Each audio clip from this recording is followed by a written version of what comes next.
इस वीडियो में हम कक्षा 7 के बच्चों की विज्ञान भारती की पाठ्य पुस्तक के पदार्थ की संरचना एवं प्रकृति नामक पाठ के अभ्यास प्रश्नों को हल करेंगे। यहाँ पहला जो प्रश्न दिया गया वह विकल्पीय प्रश्न है।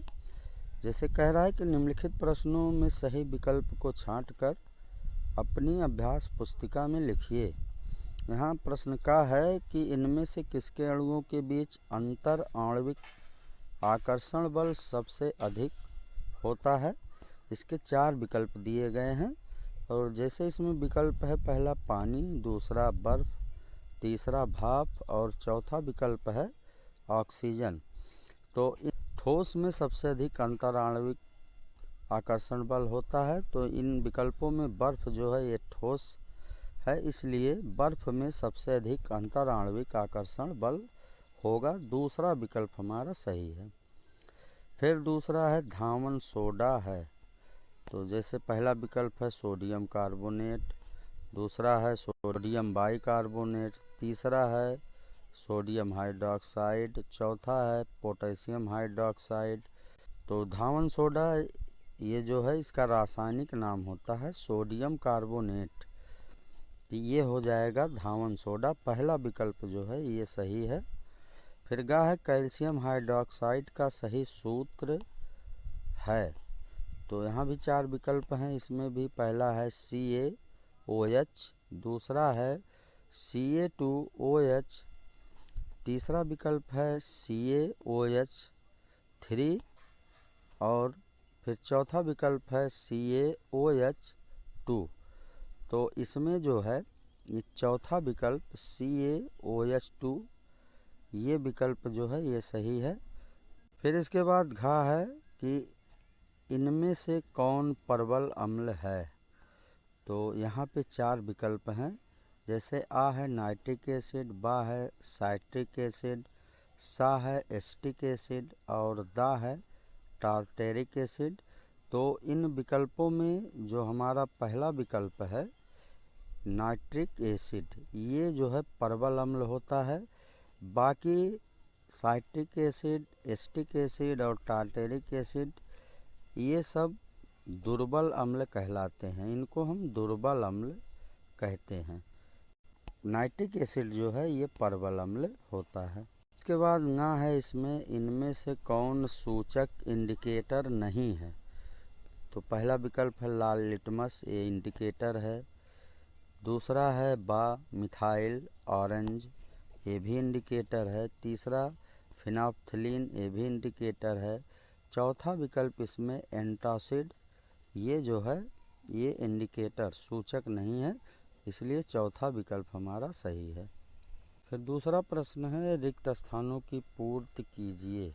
का है इसमें तत्व केवल एक ही प्रकार के परमाणु से बना होता है, इसमें परमाणु भरेंगे। दूसरा इसके बाद खा है कम से कम 2 तत्वों के संयोजन से यौगिक बनता है। फिर गा है गैस के अणुओं के मध्य लगने वाला आकर्षण बल का मान नगण्य होता है, लगभग नहीं के बराबर होता है। फिर घा है जल की 3 अवस्थाएं ठोस, द्रव, गैस हैं। फिर अम्ल नीले लिटमस को लाल कर देते हैं, यहाँ हम लाल भरेंगे। फिर चा है भस्म का स्वाद कड़वा या कसैला होता है, यहाँ कड़वा या कसैला भरेंगे। फिर भस्म पानी में घुलकर क्षार बनाते हैं और अंतिम है इसमें अम्ल क्षार से क्रिया करके लवण तथा जल बनाते हैं, यहाँ हम लवण और यहाँ हम जल भरेंगे। फिर तीसरा प्रश्न है निम्नलिखित कथनों में सही कथन के सम्मुख सही तथा गलत कथन के सम्मुख गलत का निशान लगाइए। का है पदार्थ ठोस, द्रव और गैस तीनों अवस्थाओं में पाए जाते हैं, सही है, बॉक्स में सही का निशान लगाएंगे। खा है तत्व भिन्न भिन्न प्रकार के परमाणुओं से मिलकर बनते हैं, ये गलत है, तो यहाँ हम गलत का निशान लगाएंगे बॉक्स में। फिर गा है भिन्न भिन्न पदार्थों के अणुओं के बीच लगने वाला आकर्षण बल को हम संसंजन बल कहते हैं, ये भी गलत है, बॉक्स में गलत का निशान लगेगा। फिर घा है अणुओं के मध्य रिक्त स्थान को अंतरावकाश कहते हैं, तो ये भी गलत है। फिर ना है चांदी, एजी का लैटिन नाम अर्जेंटम है, ये सही है, बॉक्स में सही का निशान लगेगा। फिर चा है हाइड्रोजन की परमाणुकता 2 है, ये भी सही है, बॉक्स में सही का निशान लगाएंगे। फिर छा है रासायनिक अपक्रियाओं में कुछ नए परमाणु भी जुड़ जाते हैं, तो ये गलत है। प्रश्न 4 है, निम्नलिखित कथनों में सही कथन को छांट कर लिखिए। जैसे इसमें का दिया गया अम्लों का स्वाद खट्टा होता है, खा दिया गया सिरके में टार्टेरिक अम्ल होता है, गा दिया गया है फिनॉल्फथलीन का रंग क्षारीय विलयन में गुलाबी हो जाता है। फिर घा है साबुन में क्षारीय गुण होते हैं, ना है सोडियम हाइड्रोक्साइड एक क्षार है, और चा दिया गया है साबुन को कास्टिक सोडा से बना सकते हैं। तो अब इसमें हमें सही कथन जो है उसको छांट के लिखना है, तो इसका उत्तर हो जाएगा सही कथन। तो सही कथन में का हो जाएगा अम्लों का स्वाद खट्टा होता है, गा हो जाएगा फिनॉल्फथलीन का रंग क्षारीय विलयन में गुलाबी हो जाता है। फिर ना हो जाएगा सोडियम हाइड्रोक्साइड एक क्षार है, और चा हो जाएगा साबुन को कास्टिक सोडा से बना सकते हैं। फिर प्रश्न 5 है, निम्नलिखित तत्वों के संकेत लिखिए। जैसे यहाँ तत्व दिया गया है हीलियम, आर्गन, चांदी, सोडियम, पोटेशियम, बेरियम, क्रोमियम। अब हमें इनके संकेत लिखना है। इनके संकेत हो जाएंगे हीलियम का He, आर्गन का Ar, चांदी का Ag, सोडियम का Na, पोटेशियम का K, बेरियम का Ba और क्रोमियम का Cr। प्रश्न 6 है, निम्नलिखित तत्वों के नाम लिखिए। यहाँ पे संकेत दिया गया है और हमें उनके नाम लिखना, जैसे Na, C, Br, Mn, Ag, Au, Ba, Ca, Mg। अब इनके नाम लिखना है इन तत्वों के हमें, तो इनके नाम हो जाएंगे सोडियम Na है, इसका नाम Na का नाम सोडियम, C जो है ये कार्बन है, Br ब्रोमीन है, Mn मैग्नीज है, Ag सिल्वर है, Au गोल्ड है, Ba बेरियम है, Ca कैल्शियम और Mg ये मैग्नीशियम है।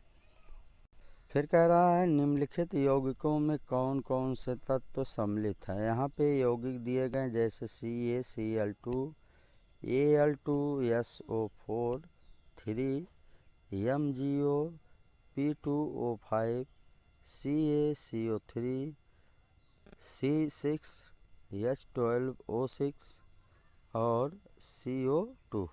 तो जैसे पहला है CaCl2 कैल्शियम क्लोराइड, इसमें कैल्शियम है और क्लोरीन है।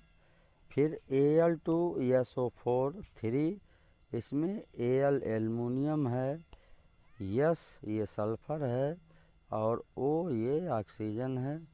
फिर MgO, इसमें मैग्नीशियम और ऑक्सीजन है। फिर P2O5, इसमें फास्फोरस और ऑक्सीजन है।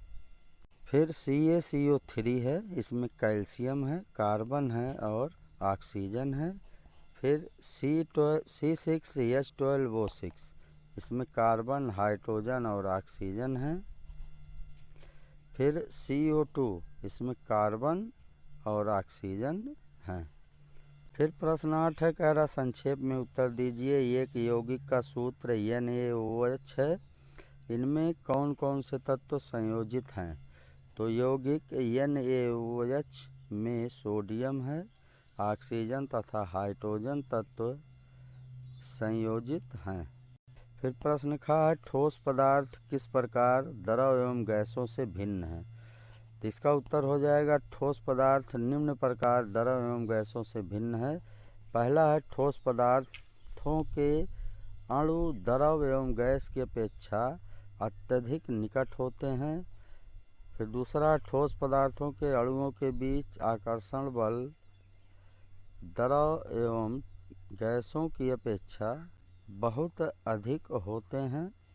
फिर तीसरा है ठोस पदार्थों की आकृति एवं आयतन निश्चित होता है, जबकि द्रव पदार्थों की आकृति निश्चित नहीं होती, आयतन निश्चित होता है, तथा गैसों की ना तो आकृति निश्चित होती है और ना ही आयतन निश्चित होता है। फिर प्रश्न गा है, रासायनिक तत्वों के प्रतीक उपयोग करने का क्या लाभ है? तो इसका उत्तर होगा, रासायनिक तत्वों के प्रतीक का उपयोग करने से हमें रासायनिक अभिक्रिया दर्शाने में आसानी होती है, जिससे यह पता चलता है कि अभिक्रिया में तत्व के कितने अणु या परमाणु सम्मिलित हैं। फिर इसके बाद घा है, H2 तथा 2H में क्या अंतर है? तो इसका उत्तर होगा, H2 का प्रयोग हाइड्रोजन के एक अणु को दर्शाने के लिए होता है, जबकि 2H का प्रयोग हाइड्रोजन के दो परमाणुओं को दर्शाने के लिए होता है। अगला है, अम्ल क्या है? उत्तर हो जाएगा, वह पदार्थ जो स्वाद में खट्टे होते हैं अम्ल कहलाते हैं। अम्ल वे यौगिक हैं जो कि पानी में घुलकर एच आयन देते हैं, नीले लिटमस को लाल कर देते हैं, क्षारों से क्रिया करके लवण तथा पानी बनाते हैं, जैसे सल्फ्यूरिक अम्ल H2SO4, हाइड्रोक्लोरिक अम्ल जैसे HCl, इसका नाम हो जाएगा रासायनिक नाम। फिर नाइट्रिक एसिड HNO3 चाहे सूचक किसे कहते हैं? किन्हीं दो सूचकों के नाम बताएं तथा अम्ल और क्षार का इन पर क्या प्रभाव पड़ता है, लिखिए। तो इसका उत्तर होगा, अम्ल एवं क्षारक की पहचान करने के लिए हम विशेष प्रकार के पदार्थों का उपयोग कर सकते हैं जो सूचक कहलाते हैं। इन सूचकों को अम्लीय या क्षारीय पदार्थों के विलयन में मिलाने पर इनका रंग बदल जाता है। नीले तथा लाल रंग वाला लिटमस पत्र तथा गुड़हल की पंखुड़ियाँ प्राकृतिक रूप से पाए जाने वाले सूचक हैं। नीला लिटमस पेपर अम्ल में डुबोने पर लाल हो जाता है और लाल लिटमस पत्र क्षारक विलयन में डुबोने पर नीला हो जाता है। इसी प्रकार गुड़हल की पंखुड़ियाँ अम्लीय विलयनों का गहरा गुलाबी और क्षारीय विलयनों को हरा कर देती है। अच्छा है, अम्ल और क्षार की पारस्परिक क्रिया द्वारा लवण तथा पानी का बनना कौन सी क्रिया है?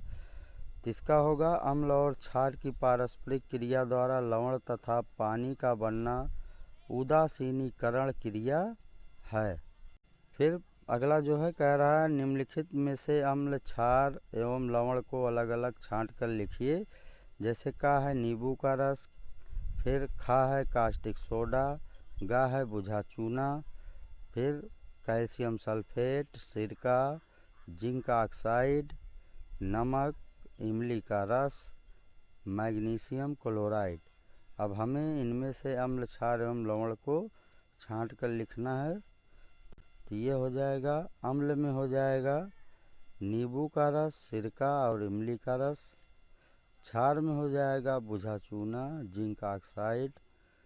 लवण में हो जाएगा कास्टिक सोडा, कैल्शियम सल्फेट, नमक, मैग्नीशियम क्लोराइड। फिर प्रश्न 10 है, निम्नलिखित क्रिया से क्या बनता है? यहाँ पे एक रासायनिक क्रिया दर्शाई गई, जैसे का में है NaOH धन HCl। अब क्या बनेगा, यहाँ हमें खाली स्थान में भरना है। फिर दूसरा खा है Na और प्लस या धन Cl।